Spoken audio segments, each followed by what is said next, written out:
Hi everyone, आज की इस वीडियो में हम गॉस थ्योरम की थर्ड एप्लीकेशन को डिस्कस करने वाले हैं और इसमें हमारे पास इस बार स्फेरिकल चार्ज डिस्ट्रीब्यूशन होगी और गॉस थ्योरम को अप्लाई करके हम उस केस के लिए इलेक्ट्रिक फील्ड कैलकुलेट करने वाले हैं। तो चलिए देखते हैं क्या प्रॉब्लम हमारे पास इस बार।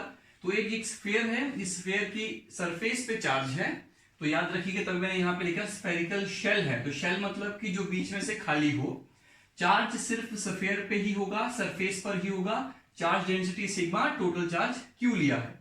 अब इसके नजदीक हमें इलेक्ट्रिक फील्ड को कैलकुलेट करना है, तो हम सबसे पहले ये देखेंगे कि यहाँ पे कितने रीजन क्रिएट हो रहे हैं। तो देखिए ये रीजन 1 है, इसके अंदर वाला, ये देखिए इनसाइड, यहां पे इलेक्ट्रिक फील्ड पता करेंगे कितनी होगी इस चार्ज की वजह से, इसके सरफेस पे पता करेंगे कितनी इलेक्ट्रिक फील्ड होगी और आउटसाइड पता करेंगे कितनी इलेक्ट्रिक फील्ड होगी। तो इसमें 3 केस हमारे पास डेवलप होते हैं। तो सबसे पहले हम इसके अंदर का इलेक्ट्रिक फील्ड कैलकुलेट करते हैं।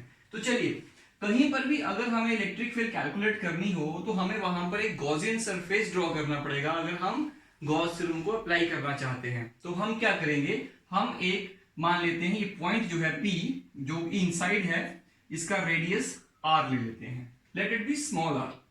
ओके, नाउ हम क्या करेंगे, यहां पे गॉसियन सरफेस ड्रॉ कर देंगे, let it be a Gaussian surface whose radius is r and that Gaussian surface is crossing through the observation point. कभी भी आप देखिएगा, जो मैंने पिछली प्रॉब्लम्स भी करवाई हैं उसमें गॉसियन सरफेस हमारा हमेशा उस ऑब्जर्वेशन पॉइंट से होकर गुजरता है। तो ये मैंने गॉसियन सरफेस बनाया। अब मुझे बताइए what is the charge enclosed. Charge enclosed by Gaussian surface equal to 0, because इस गॉसियन सरफेस के अंदर चार्ज नहीं है, बाहर है, लेकिन हमें कौन सा चाहिए, अंदर वाला। तो now according to Gauss theorem, Gauss theorem के अकॉर्डिंग हम यहां पे देखते हैं, अकॉर्डिंग टू गॉस थ्योरम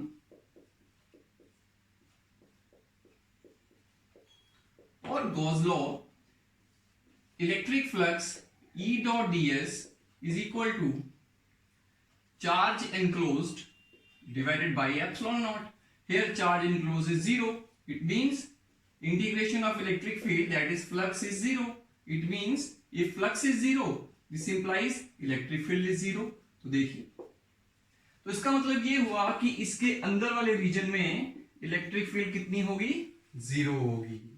अब इस बात को हम लॉजिकली भी समझ सकते हैं। लॉजिकली हम कैसे समझेंगे, सोचिए, अगर मैं इसके अंदर एक टेस्ट चार्ज को प्लेस करूं तो सब तरफ से बराबर रिपल्शन होगी, बैलेंस्ड रिपल्शन होंगी, जिसके कारण net force on this charge will be 0। तो finally electric field will be 0। तो याद रखिएगा, कोई भी अगर आपके पास चार्ज शेल है जिसमें चार्ज सरफेस पर डिस्ट्रीब्यूट हुआ है, उसके अंदर इलेक्ट्रिक फील्ड 0 होती है। तो ये मैंने यहां पे 0 लिखा। अब दूसरी, हम इसके बाद नंबर 2 केस करते हैं इसका। This is case number 1, this is case number 2। Now outside, outside में कैलकुलेट कर देंगे हम लोग। चलिए, आउटसाइड कैलकुलेट करने के लिए हमें दोबारा एक गॉसियन सरफेस को ड्रॉ करना पड़ेगा। तो लेट अस सी, मैं इसको मिटा देता हूं यहां से, ये तो हमने कर लिया। अब आउटसाइड कैलकुलेट करने के लिए फिर से हम एक पॉइंट ले लेते हैं, इमेजिनरी ऑब्जर्वेशन पॉइंट P, जिसका डिस्टेंस सेंटर से, सेंटर O से R डिस्टेंस है इस P पॉइंट का, let it be R। R is arbitrary distance, big R, capital R is the radius of the sphere. तो let us draw a Gaussian surface, जैसे कि हम previous example में करेंगे, of radius R, small r, और जो कि हमारे ऑब्जर्वेशन पॉइंट से गुजर रहा है। अगेन हम वही करेंगे। नाउ तो गॉसियन सरफेस जो हमने बनाया, इसने कितना चार्ज एनक्लोज किया है, charge enclosed by Gaussian surface, that is Q enclosed equal to, अब ये जितना भी चार्ज है ये सारा इस Gaussian surface के अंदर है, तो इसलिए क्या आएगा, Q। Okay, according to Gauss law,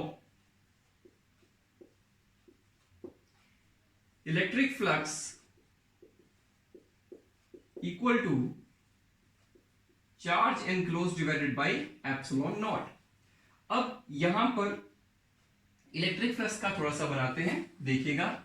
अगर मैं यहां पे देखूं, हमें इलेक्ट्रिक फ्लक्स इसके साथ में निकालना है, गॉसियन सरफेस के साथ, तो गॉसियन सरफेस का एक छोटा सा एरिया एलिमेंट ले लीजिए, ये ले लिया।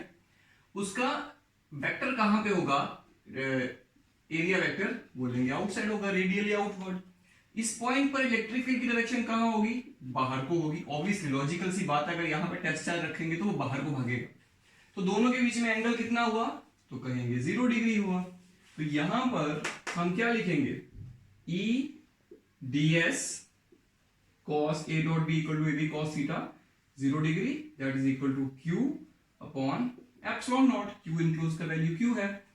अब यहां से आप खुद समझ सकते हैं कि जब हम इस पूरे सरफेस पर इंटीग्रेशन करेंगे तो आप किसी भी पॉइंट पे देख लीजिए, according to symmetry electric field का वैल्यू सेम होना चाहिए। According to spherical symmetry, here there is a spherical symmetry, charge value of electric field should be same everywhere.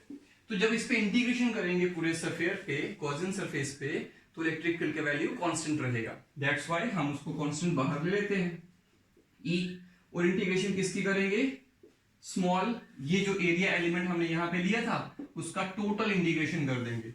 जब टोटल इंटीग्रेशन करेंगे तो हमारे पास पूरे गॉसियन सरफेस का एरिया आ जाएगा। तो इसका जो इंटीग्रेशन होगा, आप ऐसे भी कर सकते हैं, वह तो बाई रूल गलत होता है, इसको काट नहीं सकते, पर हम ऐसे लिख सकते हैं। तो कैजुअली, तो E into S, S is the surface area and that is 4 pi r square equal to Q by epsilon naught, and that is E equal to 1 upon, ये नीचे ले जाइए, 4 pi epsilon naught into Q by r square. This is the value of electric field at any point outside the shell. तो देखिए यही value हमारे पास एक बार पहले भी आई थी, कब, electric field due to a point charge. इसका मतलब ये हुआ कि अगर ये सारा चार्ज आप एक पॉइंट पे आके इकट्ठा करवा दो, ध्यान से समझिएगा इस बात को, अगर ये सारा चार्ज जो कि स्फेरिकल चार्ज डिस्ट्रीब्यूशन की तरह है, अगर सारा चार्ज इकट्ठा करके आप एक पॉइंट पे आके रख दो और वहां से उतनी ही दूरी पे जाओ जितनी दूरी पे आप यहां से गए थे, मतलब r दूरी पे, तो यहां पर जो इलेक्ट्रिक फील्ड होगी वो भी उतनी ही होगी जितनी इसकी वजह से थी। कितनी थी, q बाई आर स्क्वायर, के q बाई आर स्क्वायर। इसका मतलब ये हुआ कि इस तरह की डिस्ट्रीब्यूशन के चार्ज की वजह से, या इस सारे को इकट्ठा करके एक पॉइंट पर रख दो, उस तरह के चार्ज की वजह से जो फील्ड बनेगी वो एक जैसी होगी, सेम फील्ड होगी, सेम स्ट्रेंथ की होगी। तो ये कंक्लूजन यहां से मिलता है। अब इसके बाद हम ये देखते हैं कि ऑन द सरफेस कितना होगा। तो कैसे करेंगे, देखिए, इस पॉइंट पर फील्ड हमें पता लग गई। अगर हम इस पॉइंट को शिफ्ट करें यहां पे तो क्या होगा, तो हम कहेंगे here when our observation point shift from this point to this point that is on the surface, in that case the value of r becomes r, क्योंकि अब यहां पे पॉइंट लेंगे तो हमारा जो r डिस्टेंस होगा वो एक्चुअली रेडियस के बराबर हो जाएगा, तो ये हो जाएगा। तो देयरफॉर इलेक्ट्रिक फील्ड कितनी होगी, तो कहेंगे E equal to 1/4 pi epsilon naught, just change the value of r, बाकी चीजें सेम रहेंगी। तो देखिए ये हमारे पास फॉर्मूला बन गया, दिस इज नंबर 3। तो इस तरह से हम लोगों ने तीनों रीजन्स में इलेक्ट्रिक फील्ड कैलकुलेट कर ली। अब इसमें एक चीज और होती है जो बहुत इंपॉर्टेंट है, इसमें हमें एक ग्राफ ड्रॉ करना पड़ता है। ग्राफ ड्रॉ जो करेंगे, मैं इसको यहां से मिटाकर मैं इसको यहां पे ड्रॉ करता हूं, तो देखिएगा एक सेकंड के लिए, यहां से ग्राफ बनेगा इसका इस तरह से। मैं आपको यहां से इसको समझाने के लिए इसके नीचे बना रहा हूं, यहां से आप इस तरह से बना सकते हैं इमेजिन करके। तो देखिएगा वाई एक्सिस में ले लीजिए इलेक्ट्रिक फील्ड की वैल्यू को और इधर को ले लीजिए आर। आप मुझे बताओ, ये सेंटर ओ आया, इसके नीचे बिल्कुल बराबर आया, सेंटर ओ पे इलेक्ट्रिक फील्ड कितनी थी, 0, तो ये पॉइंट आएगा।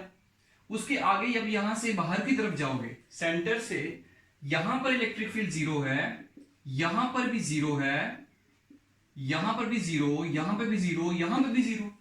लेकिन जैसे ही यहां पहुंचे इलेक्ट्रिक फील्ड इतनी होगी, राइट। तो देखिए जैसे यहां पहुंचेंगे यहां तक इलेक्ट्रिक फील्ड जीरो रहेगी, मैं ये जीरो लेवल पे रहूंगा। जैसे ही हम यहां पे पहुंचेंगे, ये डिस्टेंस कितना है r, जब हम रेडियस r के डिस्टेंस पे जाएंगे तो इलेक्ट्रिक फील्ड अचानक से बढ़ जाएगी। लुक एट 11th क्लास में भी मैंने ऐसा ग्राफ आपको बना के दिया हुआ है, आपको याद आ रहा होगा। तो अचानक से अब्रप्टली इलेक्ट्रिक फील्ड इंक्रीज होगी, यहां पे डिसकंटिन्यूटी आती है, here there is a discontinuity. तो उसके बाद क्या होगा, जैसे ही हम यहां से फिर आगे को बढ़ेंगे तो यहां पे क्या होगा, इस फॉर्मूला को चेक करते हैं। जैसे जैसे रेडियस बढ़ेगा इलेक्ट्रिक फील्ड घटेगी। तो कभी भी अगर आप कोई चीज इनवर्सली प्रोपोर्शनल है स्क्वायर के, तो ग्राफ उसका इस तरह का बनता है। तो यहां से हम इस तरह से नीचे की तरफ जाएंगे, लाइक दिस।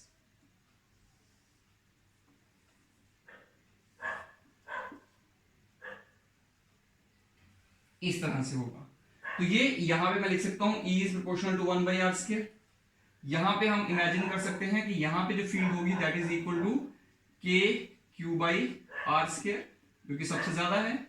और देखिए सेंटर में जीरो, यहां 0 0 0 0 0, जैसे r पे पहुंचे अचानक से बढ़ के इतनी हो गई और फिर घटना शुरू हो गई जैसे हम यहां से आगे आगे की तरफ बढ़ेंगे। तो इस तरह का पैटर्न इलेक्ट्रिक फील्ड का हमें मिलता है। This graph is very important. Even बहुत बार जेई मेंस के एग्जाम में बहुत बार कोई ये पूछा गया, इन ग्राफ के ऊपर क्वेश्चन, बहुत बार नीट में ये क्वेश्चन आए हुए हैं और बहुत बार आपके बोर्ड एग्जामिनेशंस में भी आए हैं। ये जो प्रॉब्लम है ये सबसे ज्यादा इंपॉर्टेंट है। ये एप्लीकेशन स्टेट बोर्ड के लिए भी इंपॉर्टेंट है और सीबीएसई के लिए भी इंपॉर्टेंट है। और साथ में जो ग्राफ है that is again very very important. तो चलिए इसको तो हमने समझ लिया, इसके जैसा एक और केस अभी बनाते हैं। ये जो नेक्स्ट प्रॉब्लम हमारे पास है, इसमें क्या है कि हमारे पास स्फीयर है और स्फीयर के अंदर इस बार बल्क में चार्ज डिस्ट्रीब्यूट है और उस चार्ज की जो डेंसिटी है, now this time it will be volume charge density, क्योंकि वॉल्यूम के अंदर चार्ज है, दैट्स व्हाई मैंने डेंसिटी कितनी रखी, रो रखी। तो इस बार चार्ज जो है वो हमारा अंदर यूनिफॉर्मली डिस्ट्रीब्यूटेड है। याद रखिएगा एक बात को, 12th क्लास में हमारा जो सिलेबस है उसके अकॉर्डिंग, चाहे वो नीट का हो, चाहे वो जेई का हो, चाहे जेई एडवांस का हो, चाहे आपका सीबीएसई या स्टेट बोर्ड का हो, कोई भी सिलेबस जो 12th के अंडर आता है, एग्जाम जो होते हैं उनमें सिर्फ यूनिफॉर्म चार्ज डिस्ट्रीब्यूशन ही देखी जाती है और सॉल्व करी जाती है। अगर चार्ज डिस्ट्रीब्यूशन यूनिफॉर्म ना हो तो फिर वो प्रॉब्लम हमारे सिलेबस की नहीं बनेगी। उसके लिए हमें अलग मैथमेटिकल टूल्स का यूज करना पड़ता है, अलग तरह के सिलिंड्रिकल या कोऑर्डिनेट्स का यूज करना पड़ता है, स्फेरिकल पोलर कोऑर्डिनेट्स या सिलिंड्रिकल कोऑर्डिनेट्स का। तो वो अभी तक आपने पढ़े नहीं है 11th या 12th में, इसलिए उन प्रॉब्लम्स को हम यहां पर नहीं करते हैं। That is beyond the scope of your syllabus. तो दैट्स व्हाई चार्ज डिस्ट्रीब्यूशन जब भी आपको दी जाएगी that will always be uniform. तो ये यूनिफॉर्म चार्ज डिस्ट्रीब्यूशन दी हुई है। तो अब इसकी वजह से आउटसाइड, ऑन द सरफेस और इनसाइड इलेक्ट्रिक फील्ड कैलकुलेट करनी है। तो मैं आपको जैसे पहला क्वेश्चन करवाया ये भी सेम टू सेम है। तो इस बार मैं आपको डायरेक्ट रिजल्ट बताऊंगा। तो मैं आपको एक बात बता देता हूं कि अगर हमें आउटसाइड में फील्ड फाइंड आउट करनी है तो आउटसाइड में जो फील्ड होगी वो वही होगी जो पिछली बार आई थी, चाहे चार्ज सरफेस पे हो, चाहे वो चार्ज बल्क में हो, चाहे वो सारा इकट्ठा करके एक पॉइंट पे लगा दो, फील्ड हर बार सेम ही रहेगी। तो देखिए ये फॉर्मूला पिछली बार भी यही था, इस बार भी यही रहेगा। There will be no change in the formula. Now when the point comes on the surface, again here r equal to r, तो देयरफॉर इस केस में इलेक्ट्रिक फील्ड कितनी होगी, ये आ गई आउटसाइड, ये आ गई on the surface, E surface that is equal to 1/4πε0, आप इसको k भी लिख सकते हैं पूरे को, Q/r²। तो ये हमारे पास इसका फॉर्मूला बन गया।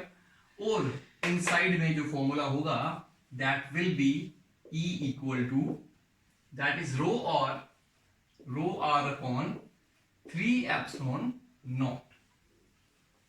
ये हमारे पास फॉर्मूला बनेगा रो r/3ε0। 3 epsilon not. ओके, इसके अलावा इस फॉर्मूला को हम दोबारा भी इस तरह से लिख सकते हैं, E outside is equal to that is rho r cube upon 3 epsilon naught r square. आप यहां से इसको बना सकते हैं, there is not a big problem. आप आराम से इसको यहां से इसका बना सकते हैं। आप रो का वैल्यू यहां पर पुट करिए, कुछ ना कुछ कैंसिल होके वही बन जाएगा जो पहले था। तो ये आपका होमवर्क है, आप इसको कंस्ट्रक्ट कर सकते हैं, इसमें कुछ वैल्यूज डालिए जिससे ये बन जाएगा। तो चाहे ये कोई भी फॉर्मूला लिख सकते हैं, that is more common formula, तो आप जनरली इसकी कोई यूज किया करेंगे।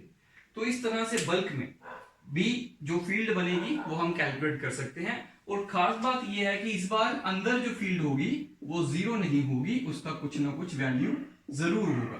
तो चलिए ग्राफ से हम इसको समझते हैं। तो चलिए देखते हैं सेंटर में फील्ड कितनी होगी। तो सेंटर में फील्ड कैसे निकालोगे, what is this, this is the point distance. मान लीजिए अगर हम यहाँ पे एक पॉइंट लेते हैं अंदर, तो इसका डिस्टेंस यहां से कितना होगा, r। तो when r equal to 0 the point p at the center, so that's why when you put r equal to 0 e becomes 0। इसका मतलब सेंटर में इलेक्ट्रिक फील्ड कितनी होगी, 0 होगी। उसके बाद यहां से आप एक चीज कंक्लूड कर सकते हो कि इलेक्ट्रिक फील्ड जो है वो r के डायरेक्टली प्रोपोर्शनल है। इसका मतलब क्या हुआ, जैसे जैसे हम यहां से सेंटर से सरफेस की तरफ जाएंगे इलेक्ट्रिक फील्ड लीनियरली इंक्रीज होगी। तो लीनियर ग्राफ कैसा बनता है, बोलेंगे स्ट्रेट लाइन। तो यहां से हम स्ट्रेट लाइन बना सकते हैं। तो आप समझ सकते हैं यहां से क्या हो रहा है, ये डिस्टेंस जो होगा हमारा दैट इज r।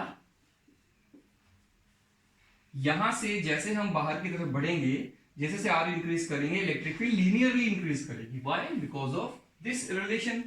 तो यहां पर मैं लिख सकता हूं कि E जो है वो r के प्रोपोर्शनल है, इसीलिए ऐसा हो रहा है। यहां की वैल्यू आपकी कितनी हो गई, मैक्सिमम। और मैक्सिमम वैल्यू कितनी है, that is k Q by r square, that is E maximum value. उसके बाद जब हम बाहर पहुंचेंगे तो बाहर में क्या रिलेशन है, E is inversely proportional to r square. तो यहां से जैसे पिछले क्वेश्चन में किया था, सेम सिचुएशन यहां पर भी बनेगी। तो that will be like this. इसमें एक बात का ध्यान रखिएगा, जब भी आप ऐसा ग्राफ बनाएं तो कभी भी इसको इसका टच ना करें। ये टच करेगा पर इंफिनिटी पे जाके करेगा, तो यहां पे आप इसको टच करके मत दिखाएं, अगर दिखाया तो गलत हो जाएगा। तो इस तरह से ग्राफ हमारे पास बना, यहां पर E 1/r स्क्वायर के प्रोपोर्शनल है। तो इस तरह से डिस्टेंस के साथ इलेक्ट्रिक फील्ड पहले लीनियरली इंक्रीज करती है, मैक्सिमम होती है, फिर वो डिक्रीज करती है। पहले बहुत फास्ट डिक्रीज करेगी, फिर स्लो डिक्रीज करेगी। तो ये हमारा दूसरा पार्ट हो गया। तो इसी के साथ हमारी गॉस थ्योरम की जो एप्लीकेशंस हैं वो कंप्लीट होती हैं।